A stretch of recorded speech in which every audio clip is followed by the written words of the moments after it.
What's up, guys? Welcome back to another episode of Planet Creative Podcast. I'm excited for today. It's our first episode with two guests. So first, we got Kay with he's the founder of Rephil, a CBD company, and then we got my guy Pat, founder of Patt Media and head videographer for Informed Stats. So if you guys want to let the people know what you guys do a little bit more, feel free. Start off top. So I'm a videographer. I didn't just really come to that. What happened was I went to school for legal studies. By the time I got to the end of my tenure, I realized I really didn't even want to do anything in the legal field. I just didn't want to start over from the bottom again. It would have just been terrible, in my opinion, to work for about 10, 15 years, struggle for the law firm that I'm working for, or even for myself, and then hopefully that pay off, and then that'd still be terrible, and I'd hate everything within that 10 to 15 years of my life, and I just didn't want that. My main thing has always been creating. I always wanted to be creative. I was passionate about creating something. And then one of the biggest things that I realized is I didn't want my next generation to inherit dust. I didn't inherit anything when I was born, so I'm just trying to make a legacy for the ones that are going to come from me and from the ones that are come from those. So that's mainly where it started. Another thing that I was big on is mainly trying to, reintegrate the community again, make everybody cool again. Right now, the current trend is to go against somebody and not be cool with somebody, canceling somebody. I don't think that's cool. Like, I think people are allowed to fuck up. Like, it happens. Excuse my language, but I think people are allowed to mess up and make mistakes.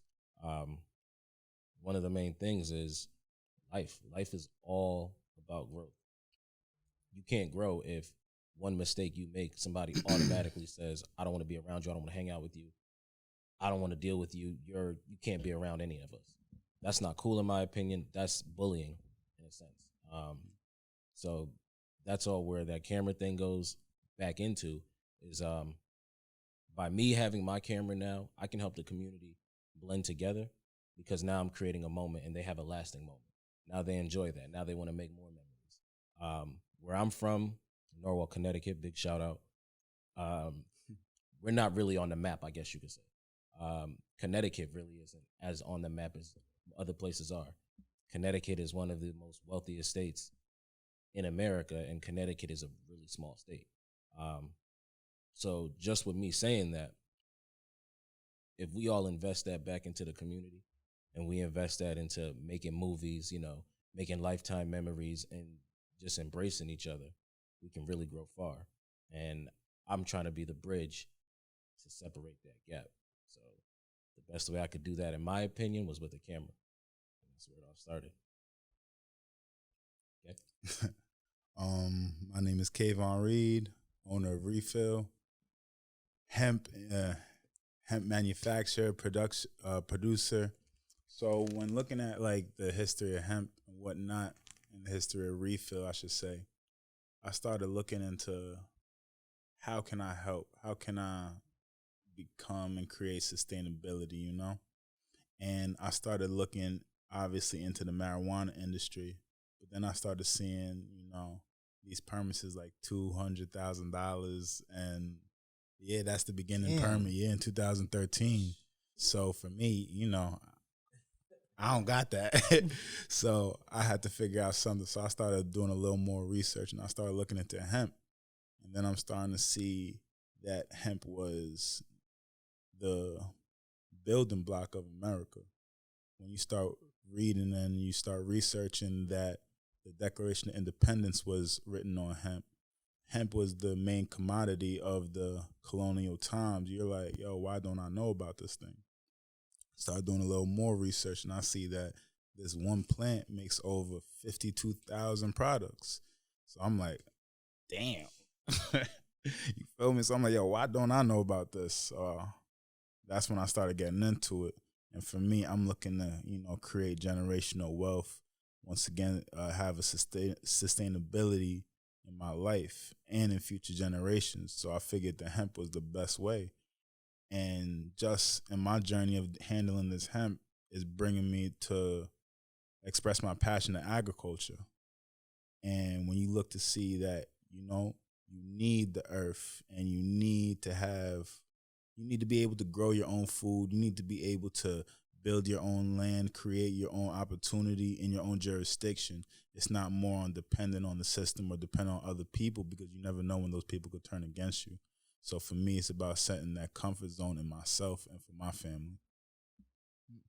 So I think it's interesting how you talked about how big of a commodity hemp once was. I mean, Right. once again, it's finally getting bigger because it's legal again. But Exactly.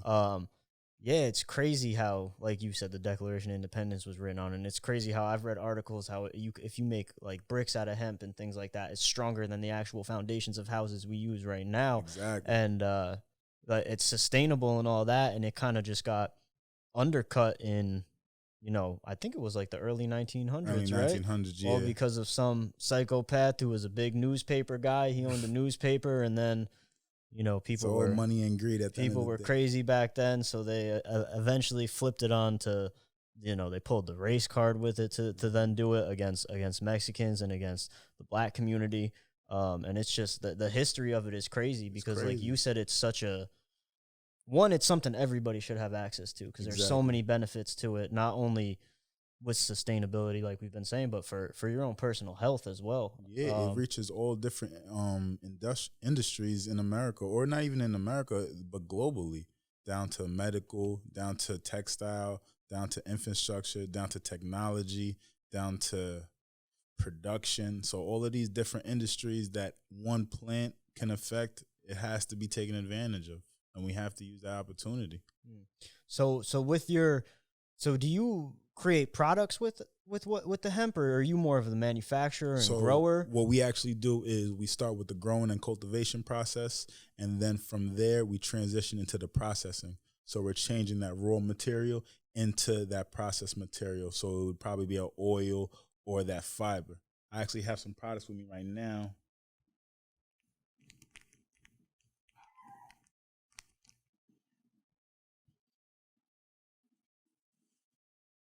Well, you brought a little bag with you. I like that.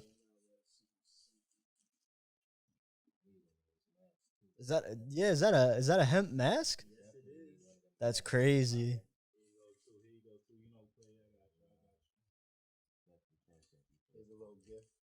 For real? Yeah, I appreciate you, bro. Thank you. Sponsored by Rephil. Damn, that's dope. Yeah, so shout out Rephil. Yeah, so that's an all natural hemp mask, face mask. As you can see here, this is the hemp paper.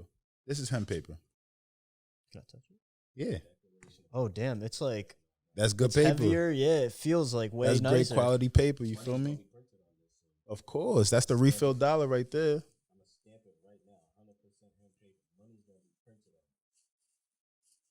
So what we got here is actually the fibers. This is the raw fiber of when you break down the hemp, you getting this kind of stringy. So if you could feel here, this is definitely stronger, would you say, than cotton. Go ahead, pull it. It ain't gonna hurt you. Ain't gonna bite. Oh yeah, it is strong. Yeah, it's strong, you feel me? So if we could be able to start making material and things out of this rather than cotton and trees, that's a great what do I call it?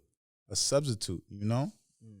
And then right here, this is what we call the curds. You see here these chippy curds. I got one in my hand right now. It's like a little wood chip almost. Exactly. So that's that wood chip that still comes from the stalk of the hemp plant. So that shows you how strong. It's strong too. That like shows when you I just how bent strong. it's like exactly. That like shows you how strong the bend. plant is. It literally doesn't bend go. until it snaps. So think about how good of a replacement this is for wood. We wouldn't be having to cut these many trees down. How does it burn compared to wood? It's actually pretty fire resistant. Yep. So the building material that's made out of hemp called hempcrete is actually fire resistant, water resistant, bug resistant. So it doesn't even soak up water. Yeah, it won't soak up water. Looking at that, I'm like, oh, that must like soak up water. Yeah, it wouldn't soak up water or wouldn't catch a fire. crazy. It wouldn't catch a fire, and it's also mold resistant too. So it's not getting that asbestos or mold when you're using that building material. So it's all of these like wonders of hemp that people don't even know about or people don't even talk about. And it's really because of mainstream media, the corporations, things like that, because people want to get paid. So it's about just hiding the truth and having everybody feel comfortable living a lie. So do you think it's like a grand conspiracy, or do you think it's more of like some one asshole was just greedy? Well, more than one asshole. Can I go with like a mix of both? Yeah, I feel like it's a mixture of both, you know? I definitely feel like it's a mixture of both. Because when you look at living in a capitalistic society, it's about what makes money. And like I said, if one plant can make all of these different industries and products, and then you can have 1,000 companies making these same products, I think the one who wants more money is going to take those 1,000 companies and try to just shut off the one. Exactly. Damn, that's crazy. So I've never felt like raw hemp like that before, but it's like, now you want to use hemp shit, right? Yeah, that's what I'm saying. Like, have you ever had like a hemp t-shirt? The hemp t-shirts, yeah, I have the hemp t-shirt, but for me and what my goal is, these hemp t-shirts are so expensive and they make it so out of your range. You know, I know everybody's doing the designer, spending $90 on a t-shirt. That's not me.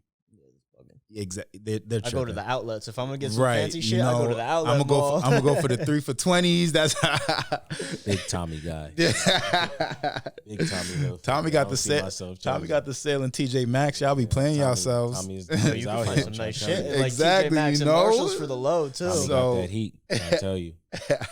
Tommy Hilfiger sponsor right now. Yeah, so I wish I could be able to bring down the price of this type of material because it's so great. Even the bag I have here right now. Yeah, hold that up. That's 100% hemp. For real? Mm-hmm. Let me touch it.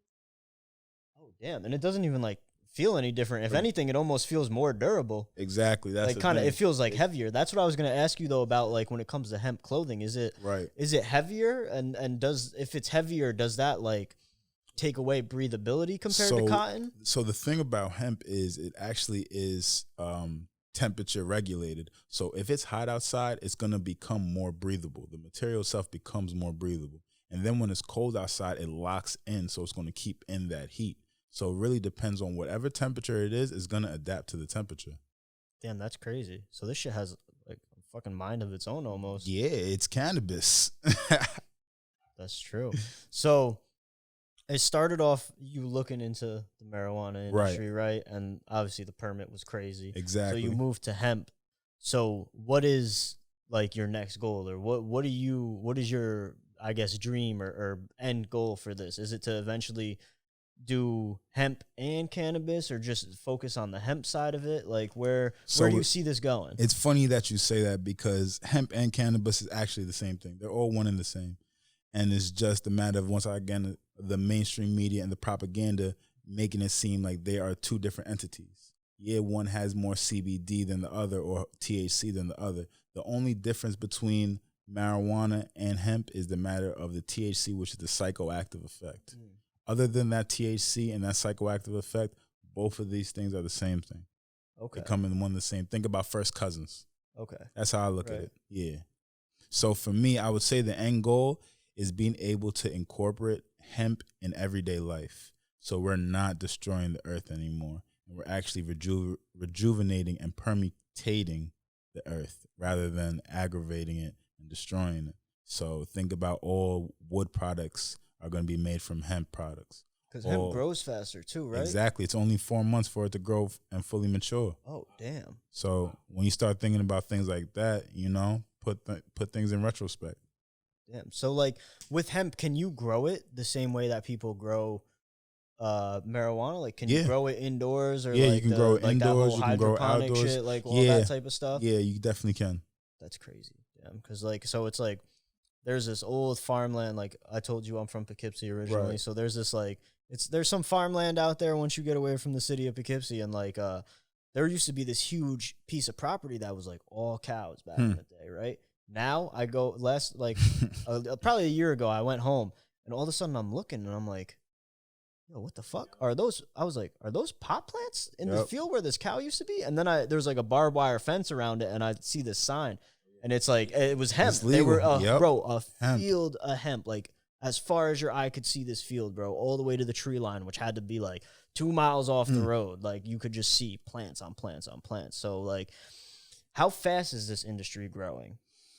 Well, from 2018 to present, it has grown over 2,000%, and it's estimated to hit $22 billion at a total industry by the end of next year. Damn. That's crazy. So, oh shit, it was only in 2018 when hemp became legal? I thought it's been longer than that. Nope. The Farm Bill of 2018. Damn. I think that's the only good thing Trump did for me. Y'all gonna kill me for that? That was Trump who did that? Yeah, that was Trump who signed the Farm Bill. I said, oh shit. Can I curse in this? Yeah, I can curse in this. All right, cool. Yeah, it was like, oh shit, brother, like, good looking. Everything else you're doing is a little fucked up, but that Farm Bill, shout out to you, my G. Too. Exactly. He is giving us that stimulus check. That's true. That is true. So obviously, we got you guys smoking CBD joints over here, but right, and people know you could smoke it, but what other uses for your body does hemp do? Like, how else can you use it? I've seen lotions, I've seen gummies, I've seen icy hots with CBD. I actually use icy hot with CBD in it. It's not an Icy Hot brand, but it's another company. But this shit, it works. I got some hemp seed oil right here. Is hemp seed oil and then what people call like CBD oil, is that the same thing or are they different? So it's all in the same. The hemp seed oil is the oil that's actually processed from the seed itself. So it's a little bit more concentrated. Okay. And the CBD oil is the oil that's processed through the flower.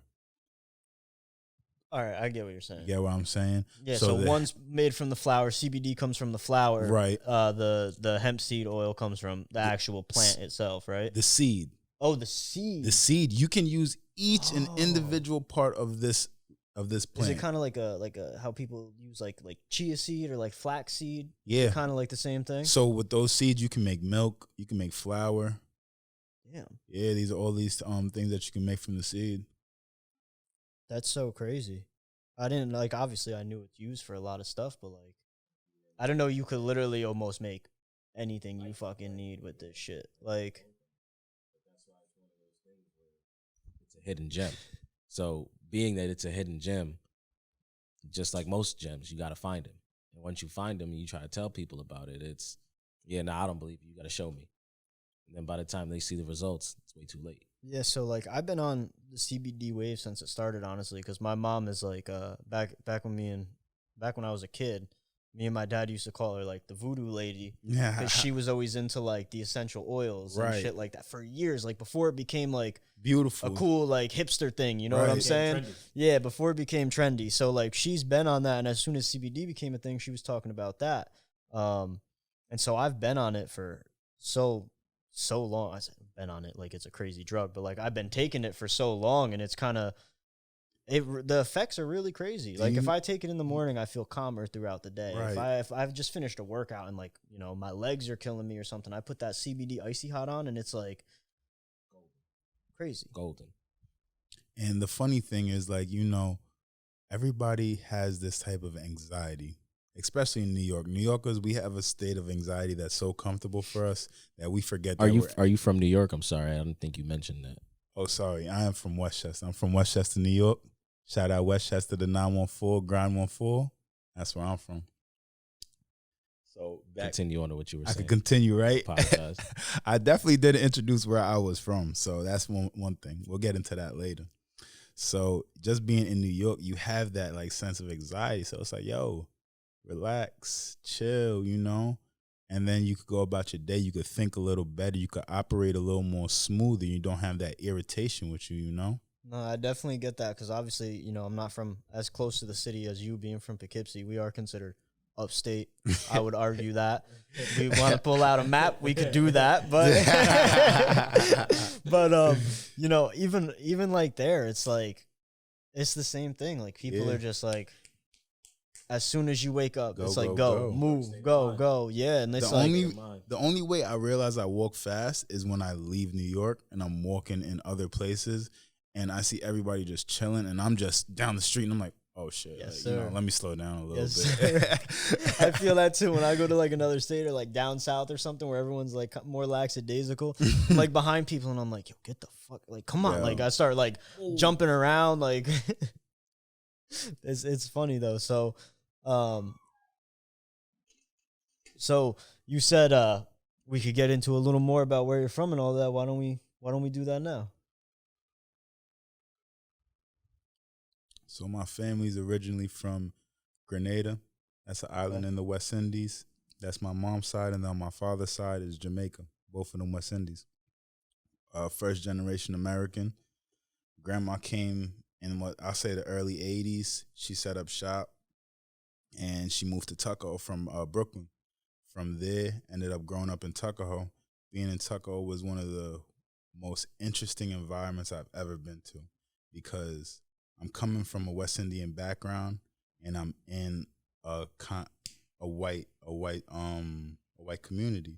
So it's hard to, how should I say? It's hard to express my true culture in my environment, because these are things that they're not even exposed to. Most times, I'm probably the first black kid that these kids are really hanging around. You know, it was like that kind of. It basically is that kind of thing. You feel me? I've seen Tuckahoe. Yeah. So it's like, you Where know, is that? It's in New York. It's right before White Plains. Right, a little bit after White Plains. like right by Yonkers, Yeah. Okay. baby Yonkers. Yeah. Actually, it's right next to the hell is that town? Which one? Eastchester, Bronxville. Which one? Bronxville. See, I played hockey, so growing up, we Oh, were you know always in Bronxville, Bronxville. right? Where that Bronxville is the place with like the mad big Jewish community, though, right? Yeah, that's you know, them. right? Yeah, Isn't yeah, that Bronxville? yeah, Okay. yeah. I wanted to make sure. Big ups to Bronxville. Right. So, you know, growing up in Tuckahoe, it's like, all right, you're surrounded by Eastchester and Bronxville, and then you got Tuckahoe right in the middle, and that got I'll say a decent sized population of black kids. You feel me? So no matter where you go in this Westchester community, even being from Westchester, we don't got money. You know, we still on Section 8. We still feeling that type of struggle. So it's that type of understanding and being in that environment and so closely exposed to this wealth. You're like, wow, this gap is big difference. You feel me? I'm 16 walking up the hill, seeing kids younger than me driving Beamers. So in my head, I got first car. So for me, I gotta hustle harder. You know, I'm working 2 jobs. I'm caddying, and that's like at 16. I remember getting my working papers as soon as I could, like at 14, 13, I need to get some type of money, because you're around all of this, and you know your family doesn't have these type of opportunities that these kids in your classroom have. So how do you feel like you got to keep up? Like you feel like you got to keep up, Right. you know? And Go with that the burden, Joneses. it's crazy. So for me, it's just about always making sure that I got to provide for my family. I got to protect for my family, because if not me, who else? I'm the one who got the opportunity to grow up in Westchester. You feel me? Right. The rest of the family's in Brooklyn. The rest of the family's in Grenada. The rest of the family's in Jamaica. So it's like, if I got the opportunity, I gotta take it all, you know? So that's where I'm at with it. So that's where I'm from. Yeah, no, I mean, I was fortunately, like, the one thing I'll say about Poughkeepsie, as much of a shithole as it was when I was growing up, as much as it's becoming gentrified now, because you got like 4 colleges around there that are all fucking private schools. You know, you got the Culinary, you got Vassar, you got Marist, all expensive ass schools. Same type of deal you were talking about. Everyone there drives Beamers, Benzes, like. I remember a dude at Marist had a GTR. I was like, bro, what the fuck? But like, fortunately, like, the thing about Poughkeepsie that I loved is, like, there really are so many different cultures in Poughkeepsie, and like, I've always appreciated that about, like, growing up there. Even though I didn't go to school in the city of Poughkeepsie, I went to school in the next town over called Hyde Park. But like, even at Hyde Park, we had kids who, you know, would walk from like the not so good parts of Poughkeepsie to get a bus at like a stop. Like, their parents would essentially lie for them so they could go to Hyde Park. Because at the time it was a better school. Now the school's dropped off. But you know, like, even at my high school, like, we had everyone. We had rich white kids, poor white kids who lived in trailer parks. There were mad trailer parks once you got up towards our high school. We had, you know, wealthy black families, poor black families, same with all Hispanics, Asians. So like it was just different like type of mix. exactly. And even in Poughkeepsie, like I mean, you drive down Main Street, you're seeing Chinese restaurants, Indian restaurants, Jamaican food, like Brazil, all types of food, so many cultures. Like it was like nice and refreshing. So like I don't know, like I kind of, it's like in a way I was blessed with being so open to all these other cultures. A lot of people don't have that type of exposure.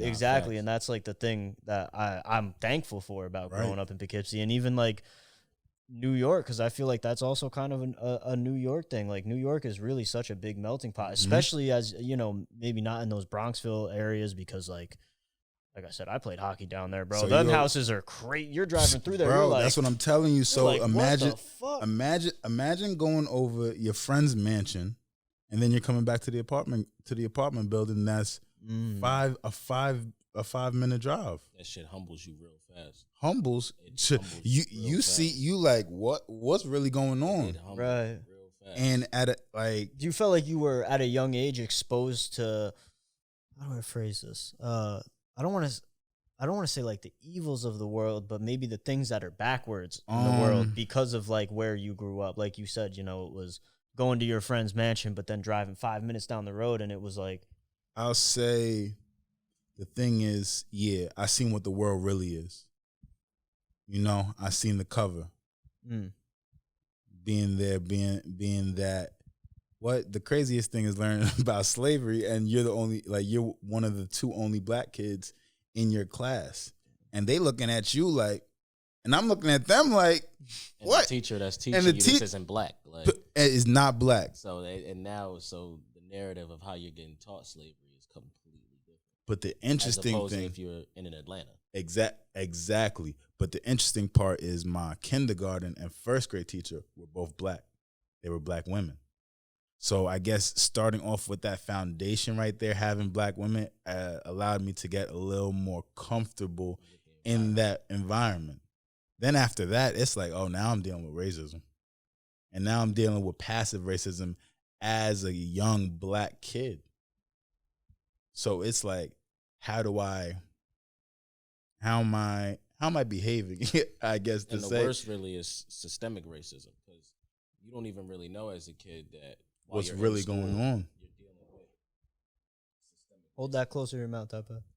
You don't even know that while you're in school, you're dealing with systemic racism.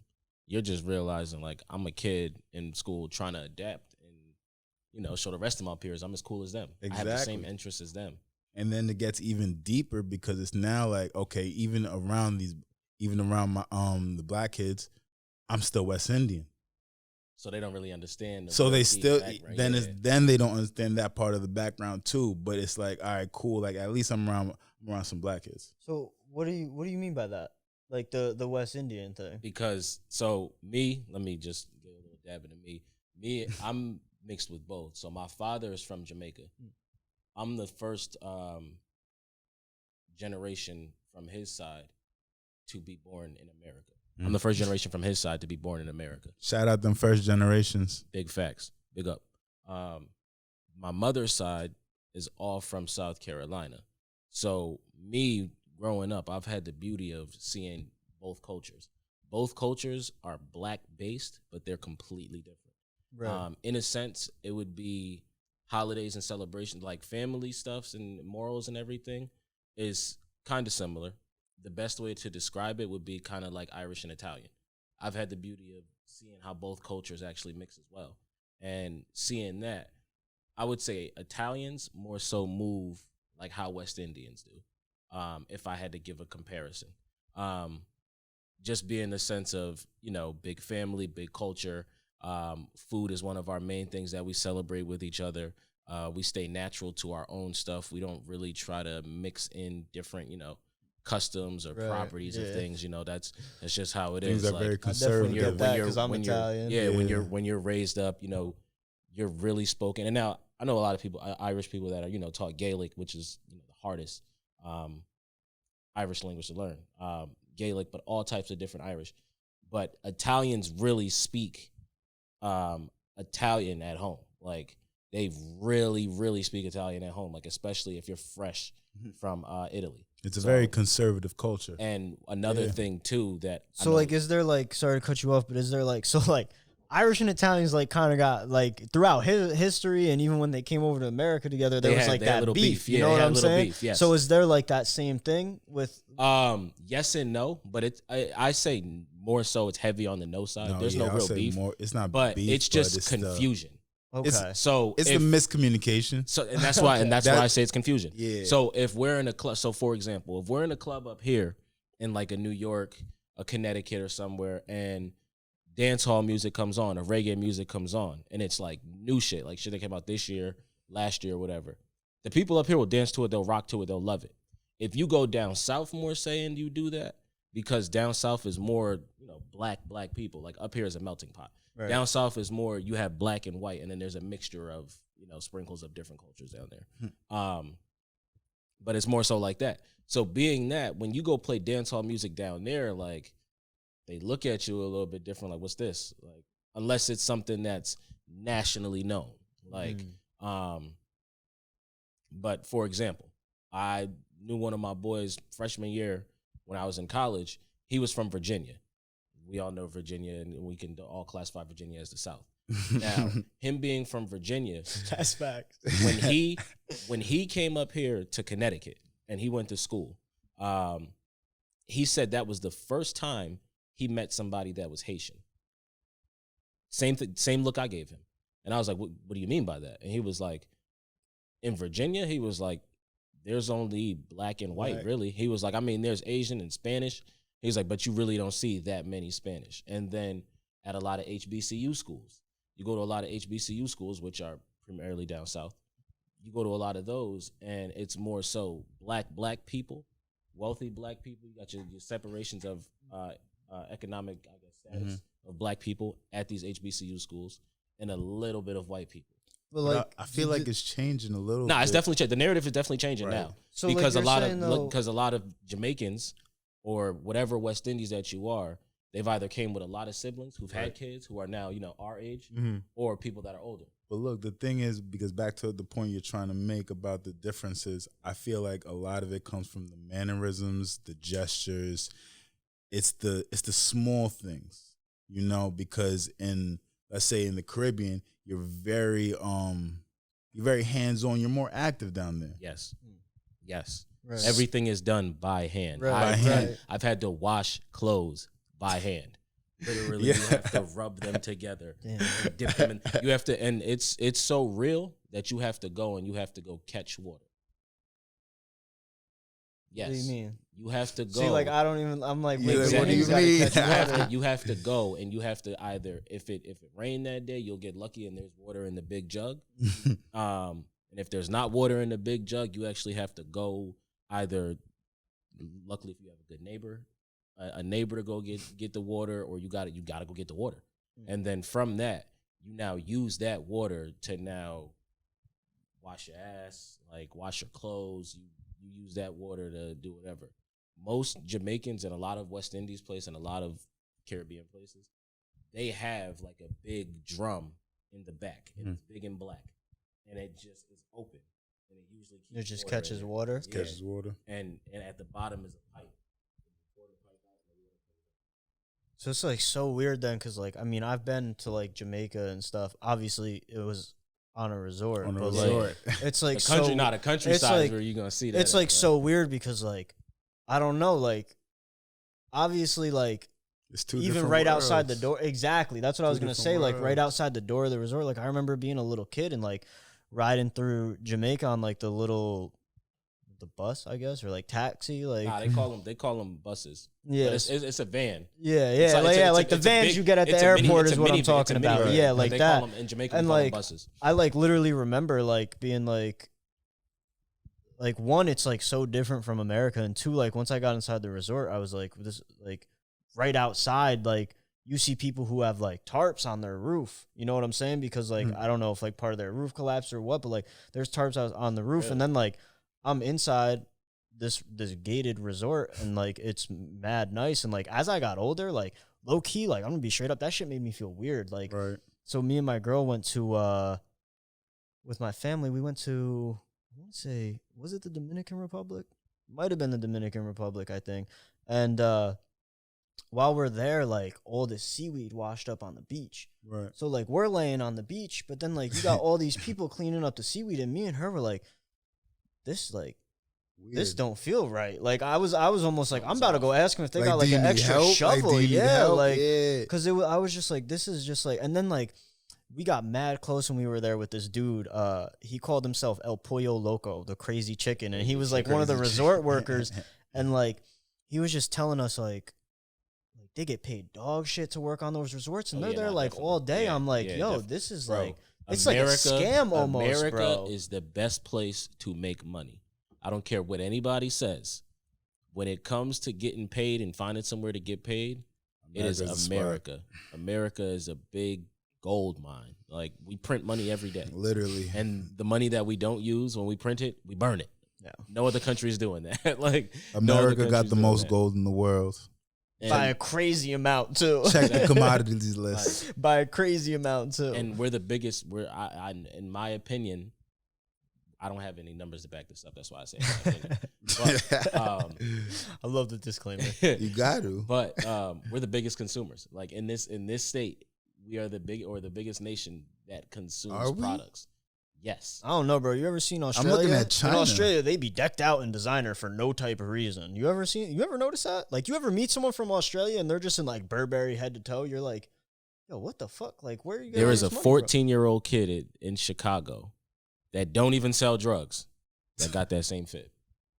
That's true. That same 14-year-old kid, there's 10 of them in LA. And I'm not even talking about in the Hollywood Hills, LA. I don't even want And to get all into of this that, designer fashion not talk even- not though, even because that that. shit, half that Not shit even is that. ugly. Not even- it ain't it's even terrible. worth the money. It's terrible to me. America is I'd rather wear my oh, local no, brand. facts. America is way bigger than Australia. And I say that because you got kids in Brooklyn, and Brooklyn's just one section. And you got Queen, like just that little section of New York. Then you got Florida, and then you got Texas. Like, everybody has big designer now. True. It's We are such a trend. we are the big, and we could afford it. Yeah, like, yo, speaking of that, what you other saw- country? What other country is giving out money right now? America got money. Three waves of money. America got money. Nah, bro, nah. Three-way. There's some countries that are you talking about, like the stimulus, bro. Some of these countries been giving people like 2 G's a month this whole That time. is a fact. That I did not know. Yeah, bro. Some of these countries been literally giving like 2 G's, I 3 apologize G's, for the my whole outburst, and I retract that statement. every month, bro. I'm like, yo, that's But that's America where we got fucking money. up. On that though, America still got money. True. America got money. And the thing is just a matter of learning about how to play the game of money, because money is a game. Money is definitely a game. But like these islands, like why? Like, I mean, this might be an ignorant or dumb question, No, but like no. why Question's a why dumb don't they question. have like Why don't they have money? like money? Yeah, like why So- has industry never been brought up there or anything? So now, boom. Colonialization. That's what I was I was just thinking. about to Yeah, say it's that. In a short- So, colonialization. in a so short. literally, it's still the ramifications. Yeah, and it's the still after it's effects still of the queen. colonization. It's still Okay. all of them. Yeah. I guess true. A lot of those We are islands only are still 52 years. I'm not saying Out anything. of Y'all know what I'm apartheid. talking about. We're only 52 years Wait, what'd you say? out of slavery. 52, said not I'm not slavery. saying I'm sorry. anything. We're only 52 years out of segregation. 52 years out of segregation. That's wild. Yeah, you heard that. Yeah. That was wild. We are only 52 years out of segregation. Nah, but like, yeah, nah, I understand that. Because there's some people who are But like, that's what I'm saying. That who are the like, game why of- can't people just get the over game that? of the game of What you talking catch up? about? Like, we trying. Like, It's 52 crazy. years, but we trying. Like, But it just makes no sense because, like, how is America in trillions of dollars of debt, but still, like, the power of the world? So what's really money? Because Like, money is. I was just Is about it to really say that, money? bro. like, is it really money? Well, we made up money. You know what I'm saying? Yeah, Like, money's fiat. And that's why I say money's about to go digital real soon. It's about to be about the digital dollar. You want me to tell you something funny? The coronavirus was the best way to force that. In college, I went to SUNY Purchase. Okay. Yeah, got a degree in economics, minor in psychology. Shout out SUNY Purchase. Ball team too. So boom, I had this junior seminar teacher, right? What's her name? Professor Strudy. Professor Strudy. I'm back to you. All of these years, I was right. Listen, bro. So I write what? I write this paper. I write my junior thesis is that cash, literally cash, is gonna become non-existent when you see the trajectory of how the digitalized currency is going. You know? Shout out Bitcoin.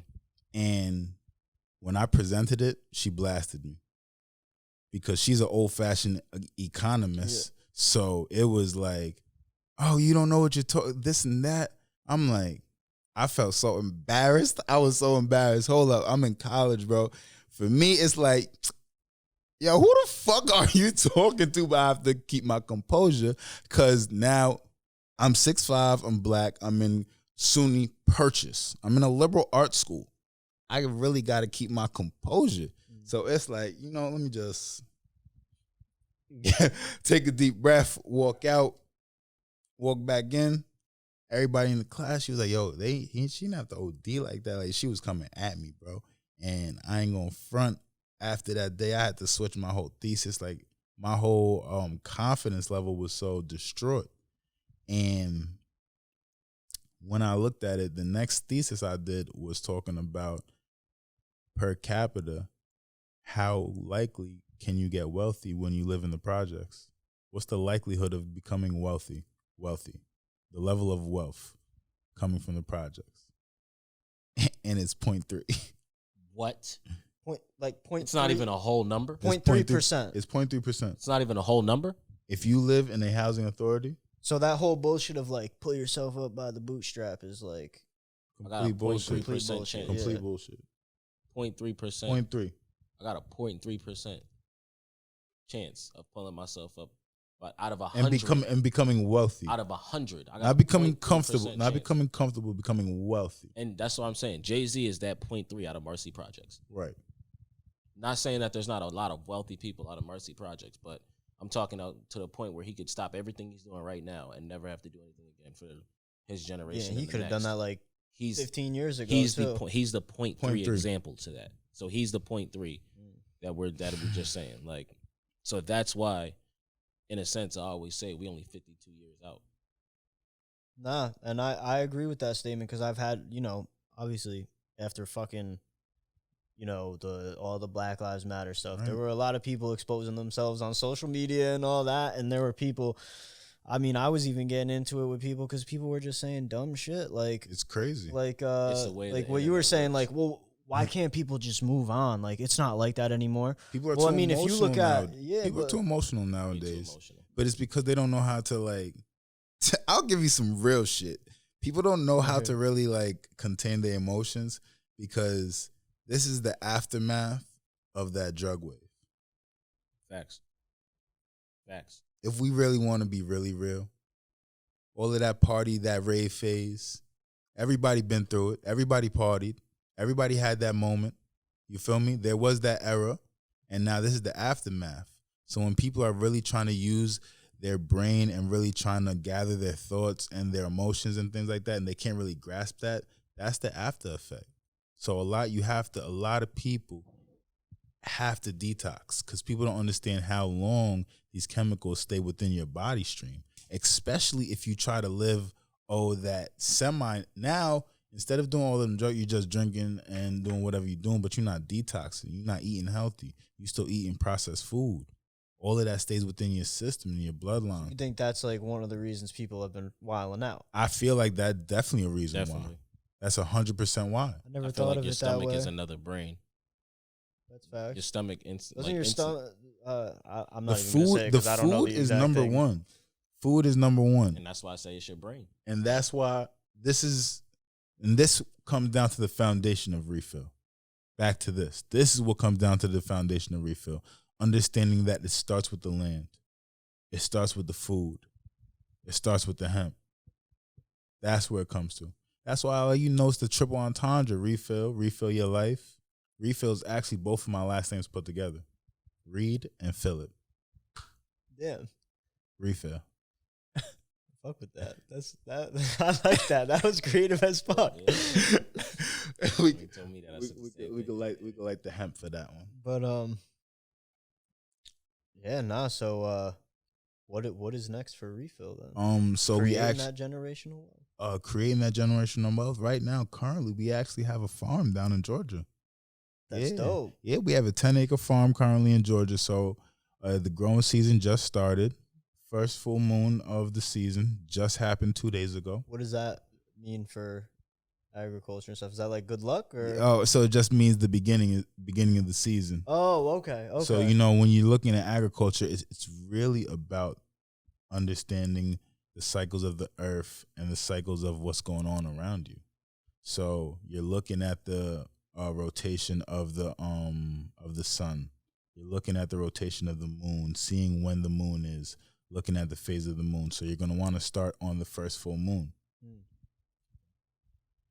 That was a little game for y'all. That's a real jewel. You could take that and you'll live forever with that. That's a gem. Y'all just got lucky. When it comes time, I'm giving out too much game for free. Nah, that's way too much. We got the Rephilology coming up soon. This might have to go on OnlyFans soon. Yeah, we got the Rephilology coming up. Yo, way too much game. Put a podcast on it with just knowledge. But the thing is, look, I don't even do this. I don't even really. I work too hard. I work too hard to go on camera.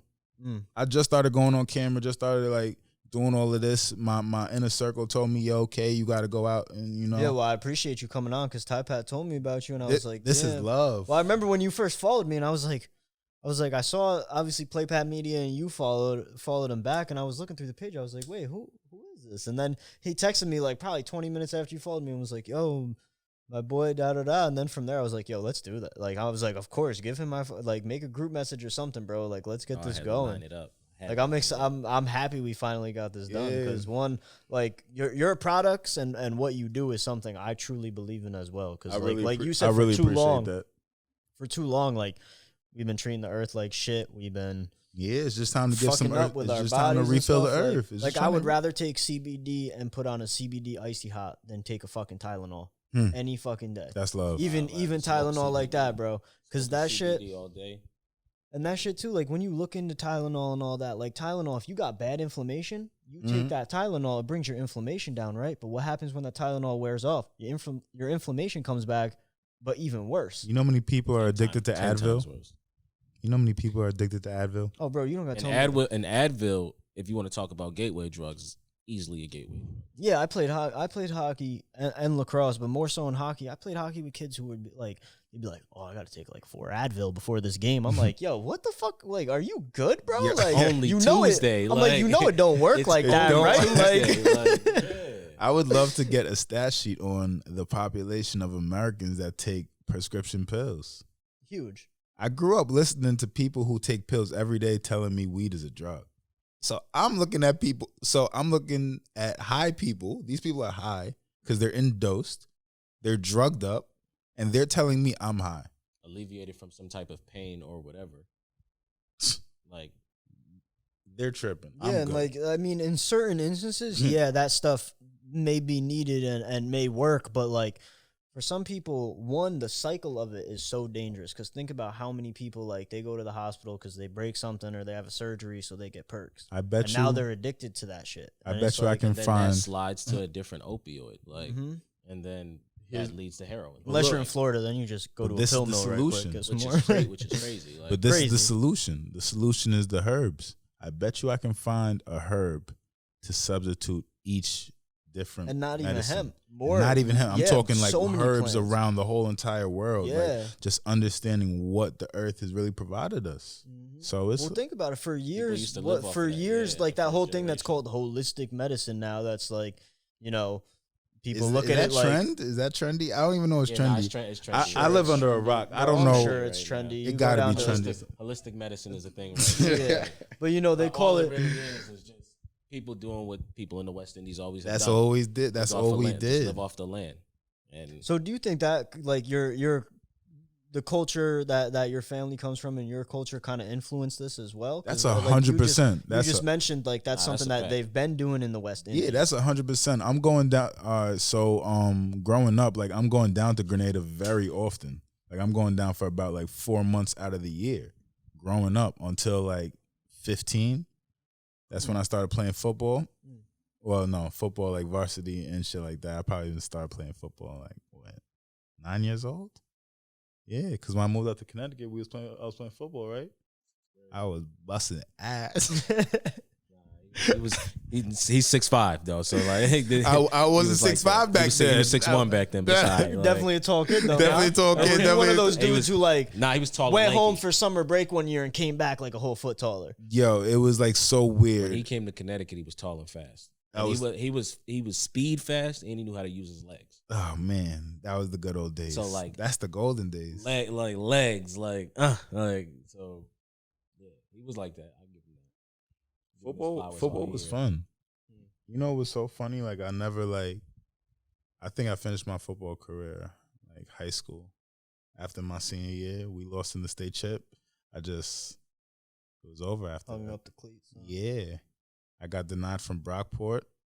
I'm thinking, I'm so like foolish. I'm just thinking like sports is like everything. Like, but that's really how it is in high school. You that's know, especially when you're nice. Especially when you're nice. I don't care like, about grades. Like, you know, I'm thinking, all right, but if I pass, I'll be all right. You know, coach tell me, oh yeah, you just got to go through with the school. All right, cool. School. Oh, access denied. I'm like, the fuck? Like, oh, no football? Reality checked you real fast. Bro, reality checked me so fast. The next day on me, I went to the court and started shooting free throws. And I said, fuck, I'm playing ball. On God. What time is it? Did you ever win any chips in ball? Oh, yeah. Okay, so we still got like another 10 minutes. We won the conference chip my freshman year at Purchase. That was probably the best basketball team ever assembled in Purchase history. Our point guard is 6'7". What the fuck? Shout out Ryan Lobin. The point guard is taller than him. Right? Our shooting guard is 6'3". Shout out Dre Nixon. Our small forward is 6'3". Shout out Just. Our power forward is 6'7". Shout out my son Dave. That's fucking crazy. Our center is 7'2". Shout out my son Joel. See, that ain't even fair. I'm like, you could at least give me. B, let's go, boy. Yo, bro, that's the starting five. Hey, yo. The point guard is 6'7". He's giving whoever his matchup is a night. So he's giving his matchup especially a night. At what division is Purchase? This is D3. Yeah, so especially at D3 because you know there's some undersized point guards who made it. You know, but see, that's the thing. Don't get a trip. There's some good ass. For sure. Yo, there is some goods in D3 for sure. And being nationally ranked, we was nationally ranked 12. Oh, word. Yeah. Okay. Yeah. That's so crazy. we was up there. Yeah. So me, look, I'm in the mix. Keep in mind, I'm a freshman, bro. So I'm like, y'all ever seen that show, Blue Mountain State? Yeah, of course. So I'm kind of playing that kind of role right there. Like, I'm on the bench. Keep in mind, like I said, I'm playing the five. So the starter is 7 foot. I'm not getting in no time soon. I'm probably getting some dirt minutes my freshman year. It's cool. But listen, I'm lit. I'm getting all the rest of the perks. That lineup is wild, though. That lineup is wild. Practice is beastie. And we giving them a run for their money. Definitely develop your crazy. game. Yeah. But word. So before we gotta end this, I want to get back to you talking about how like your roots really affected bringing Rephil to life. Oh right. So just understanding like the Caribbean and West Indian culture and just growing up, understanding that you could go outside and just pick from the tree, or understand the different herbs, and kids know the different herbs. This is culture. Yeah. That's the difference. Like my little cousin, he can choose individual herbs and tell you which benefits this and which benefits that.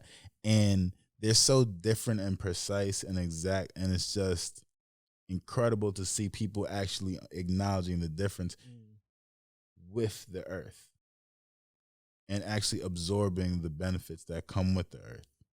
And coming back up to Westchester and seeing people in mansions all depressed, always aggy, always got something to say, disrespecting their parents. It's like, whoa,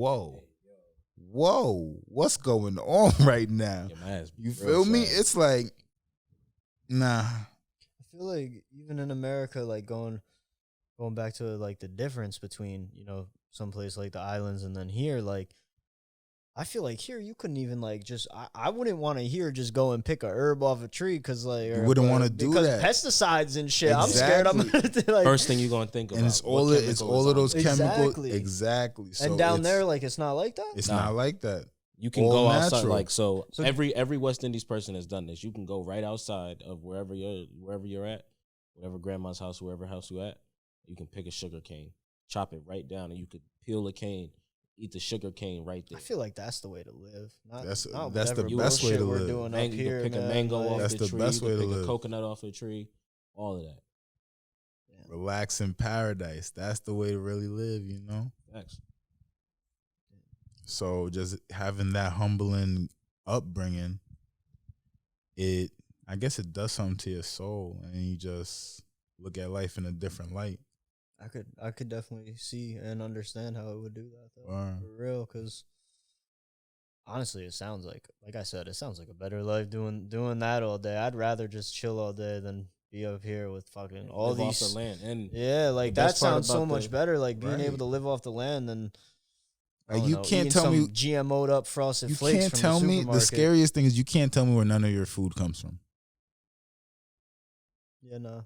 No. And even if you say I got that from Stop and I tried to think too. I was like, well, even if you tell me I got that from Stop and Shop, you can't tell me exactly where your food came from. That's not good enough. How scary is that? You can't even trust the labels. And even if you try to like trust whatever that box says, you know, you can't trust that. At least in Rephil, I know where I'm growing that's coming from that ground. Facts. So, even if you try to unless trust you're really going like farm to table type stuff. We are going farm to table. I'm saying though, like if instead of going to the grocery store, like you're going to like an actual farm to get your meat or your unless you're going to a farmer's market. You can't really say where you know your stuff comes from. And that's like mind-boggling. Where's this for real? Like where's this food coming from right now? I'm at like a loss for words on what to say with that. Like, damn. Shit. Are we doing too much? Nah, this has been eye-opening for real for me. Like, okay. Because I never, like, the stuff you're talking about going down, like, I've never, you know, like I said, my family's Italian and German if we were to go back in time. But, like, I don't know. Like, I don't, I know of, I don't got no family over there. You know what I'm saying? Like, I can't The most important thing is conversation. That's facts. That's facts. The more conversation we have is the more people start trying to figure out a solution. Because it's a big disconnect, yeah. It is a big disconnect. Yeah, it's a big disconnect. What the cotton mouth? That's CBD. We'll do it to you. That's CBD. So I wish we could keep this going. We're definitely gonna have to do an episode like this again, 100%. But I want to let you guys. We definitely need the part 2. Yes, sir. I definitely want to let you guys have a chance to shout out yourselves, shout out your brands on social media or whatever, wherever the people can find you at. All right. Well, you can find me at playpat_. That's my Instagram. That's my main Instagram. You can follow my business page, Patt Media, and then also follow Inform Stats as well. Yeah. Yes, sir. Shout out. Ooh, shout out Inform Stats. Shout out Inform. That's my brother Mark. He know about me. Yeah, ask him on the football field. Kayvon Reid, Rephil. You can find me at Instagram, Rephil_LLC. That's 2 L's. And on Facebook, Rephil LLC. So everybody will be, both these guys will be linked in the description. So definitely check that out. Definitely follow them. Keep up with both of them. But you guys know where to find us on Instagram at Planet Creative Podcast, on YouTube at Planet Creative Podcast. Don't forget to like, subscribe, comment on whatever you're using. And thanks for listening, guys. We'll see you next time. All right. Thank you.